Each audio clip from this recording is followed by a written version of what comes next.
Somewhere between midnight and dawn, while your house is silent and every light is off, something is working its way across your lawn. You won't hear footsteps. There's no barking, no scratching at the fence, no crash of a knocked-over trash can. It moves low and slow, nose an inch from the grass, pausing every step or two, testing the air, testing the soil, then pressing down and opening a small, neat hole before quietly moving on. By the time you're awake and drinking your coffee, it's long gone. All that's left is proof. A scatter of little cone-shaped holes across the yard, a patch of turned-up soil near the flower bed, and a homeowner standing there assuming the worst.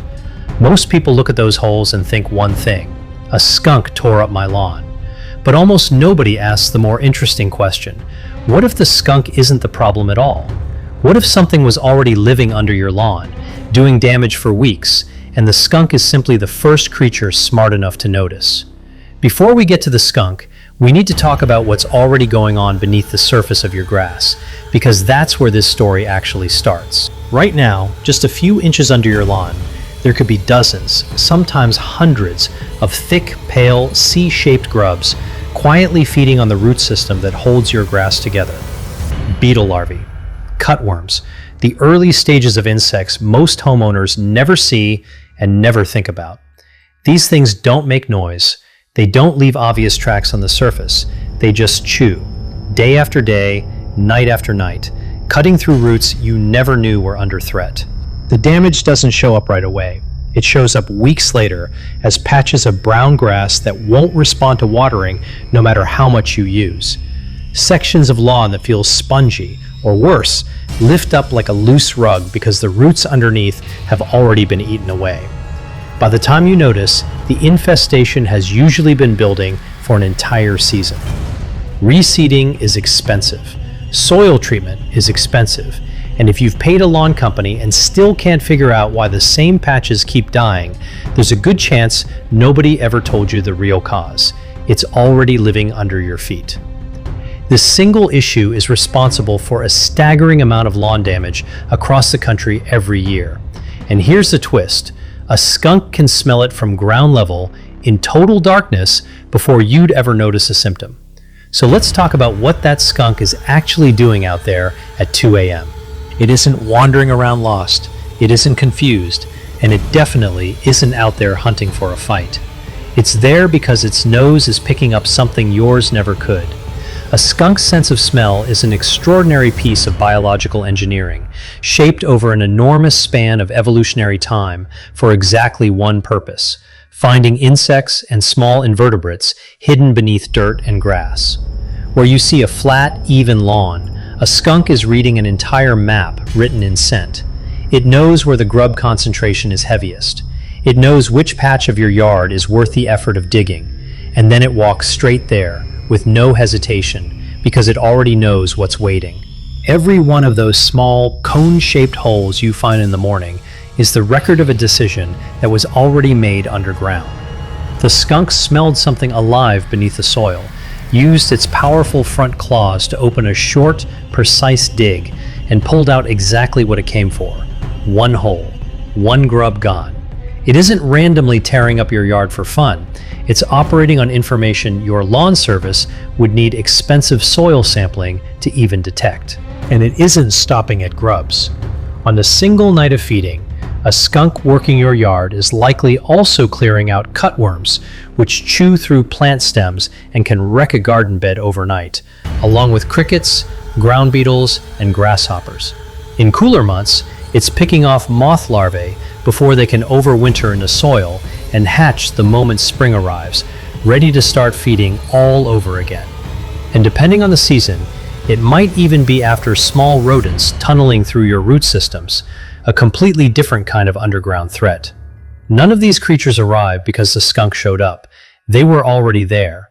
The skunk simply found them first. If this is already changing the way you look at that black and white visitor crossing your yard at night, that's exactly why we made this video. Hit subscribe. Because every week on Midnight Crawlers, we dig into the hidden side of the animals living right outside your door. And drop a comment. Have you ever chased a skunk off your lawn? Or woken up to those strange little holes with no idea what actually made them? Now let's talk about the part everyone gets the smell wrong. The entire human relationship with skunks is built around a single fact. They spray. That fact is real, and yes, it's unpleasant. But it's also turned generations of homeowners into people who treat skunks as intruders to chase off, rather than animals worth understanding. Here's what actually happens. Skunks do not want to spray you. Producing that spray costs the animal real biological resources, and once it's used, it takes time to regenerate. A skunk that sprays without good reason has just left itself defenseless. They know this instinctively, which is exactly why they go out of their way to avoid using it at all. Before a skunk ever sprays, it warns. It stomps its front feet. It lifts its tail. It turns to face whatever's threatening it.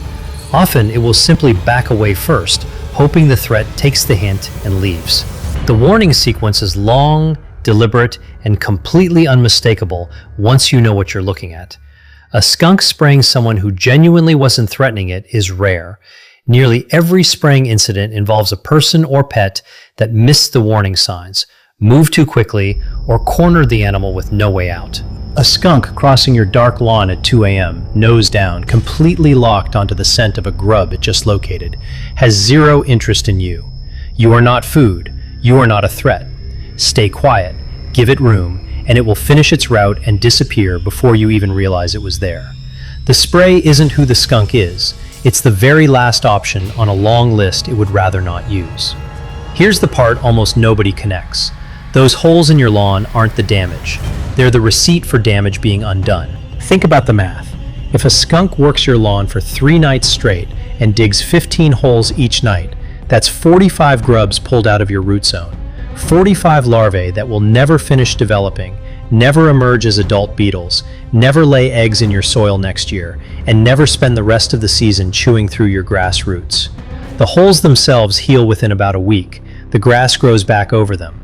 That damage is cosmetic, and it's temporary. Grub damage, left alone, is structural.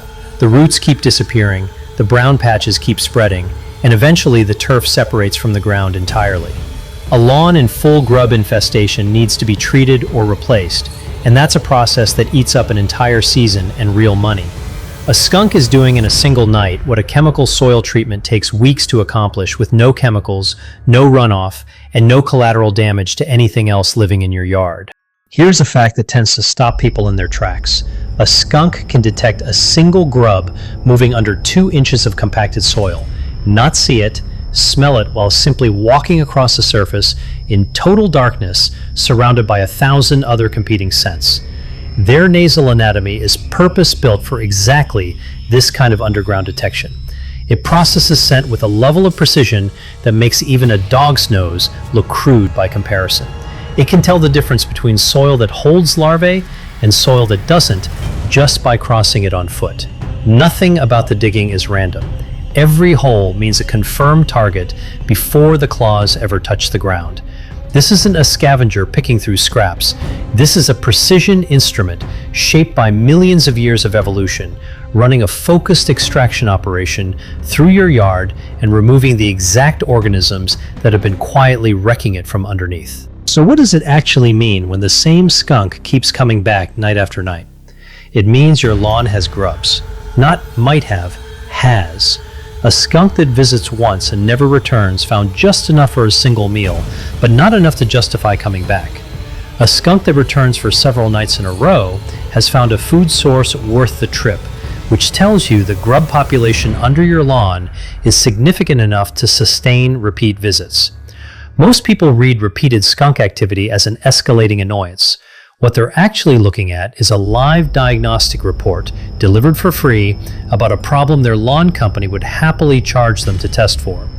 Those holes and a disturbed soil around them were never proof that a skunk is wrecking your yard. They're proof that your yard was already compromised and that an animal built for exactly this kind of work found the problem before you did. This is the same lesson that keeps showing up every time people actually look closely at animals they've already decided are pests. The opossum, quietly clearing ticks off your property. The praying mantis keeps the aphids in check without anyone noticing. The owl is thinning out the rodents chewing through your walls. And now, the skunk, working the night shift across your lawn, pulling out the insects that were destroying it from the roots up. None of these animals showed up by accident, and none of them are there to cause a problem.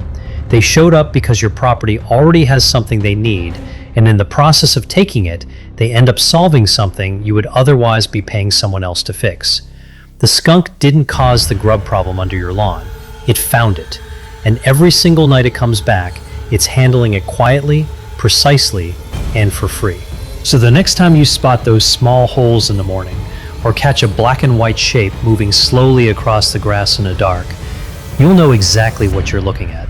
Not a pest causing damage, a specialist doing a job, doing it better, cheaper, and with less disruption than anything else you could hire. Leave it alone. It's working for you. If this video just changed the way you look at your own yard, hit that like button and drop a comment telling us if you've ever found those little holes in your own lawn. And make sure you're subscribed to Midnight Crawlers, because every single day we bring you another hidden story from the world right outside your door.